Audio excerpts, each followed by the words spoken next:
આમોદમાં મારુવાસ વિસ્તારમાં city survey number 3591 સરકારી જમીન ઉપર વર્ષોથી બાદશાહ પરિવાર પાકું મકાન બાંધીને રહેતો હતો, જે બાબતે આમોદ નગરપાલિકાએ વારંવાર નોટિસ આપી મકાન ખાલી કરવા જાણ કરી હતી। ત્યારબાદ ગતરોજ પાલિકાના મુખ્ય અધિકારી પંકજ નાયકે પાલિકાની ટીમ સાથે પોલીસ બંદોબસ્ત સાથે મકાન તોડવા માટે ધસી આવ્યા હતા, જેથી મકાન માલિક સહિત સગા સંબંધીઓમાં પણ ભારે અફરાતફરી મચી જવા પામી હતી।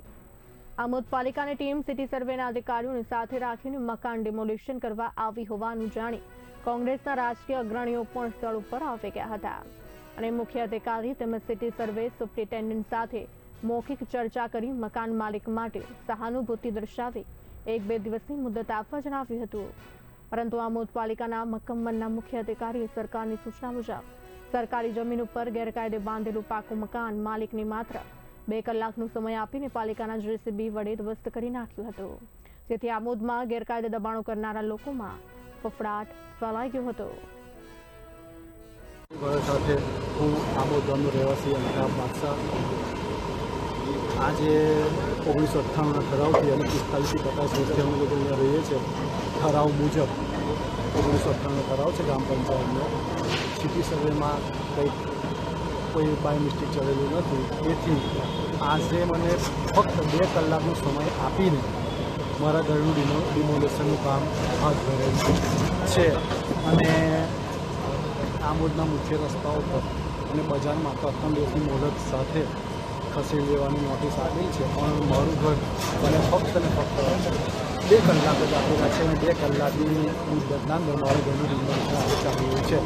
આમોદ ગામમાં જોવા જઈએ અનેક એવા બાંધકામો છે જે બિન અધિકૃત પણ છે અને સરકારી જમીનો પર છે, પ્રશ્ન પ્રશાસનની ઉપર છે।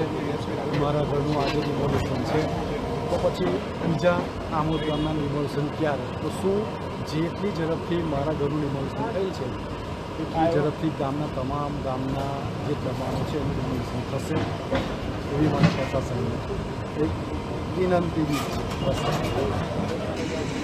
આજે આમોદ શહેરમાં જે આપ જોઈ રહ્યા છો તે સરકારી જમીન સિટી સર્વે નંબર 3591 પર જે વર્ષો પહેલાં દબાણ કરેલું હતું એને અમે નોટિસો આપેલ હતી।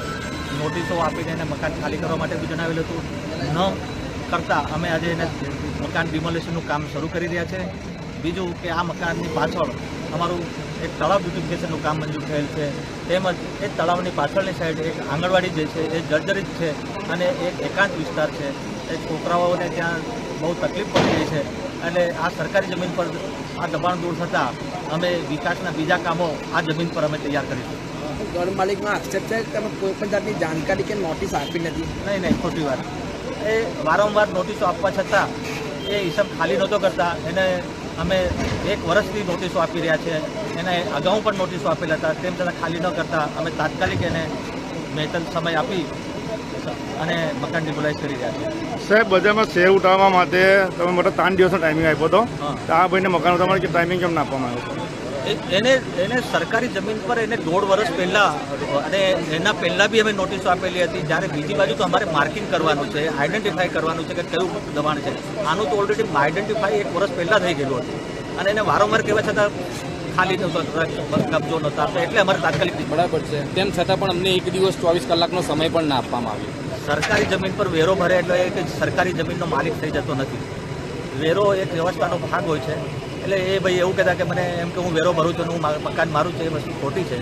સરકારી જમીન પર જે બી માણસે દબાણ કર્યું હશે એને હવે આવનાર સમયમાં મકાનો ખુલ્લા કરવાની, જમીન ખુલ્લી કરવી પડશે। નગરના તમામ દબાણો દૂર કરવામાં આવશે કે સાહેબ ફક્ત અમુક લોકોને ટાર્ગેટ કરવામાં આવશે? કોઈ ટાર્ગેટનો એમાં કોઈ પ્રશ્ન જ નથી।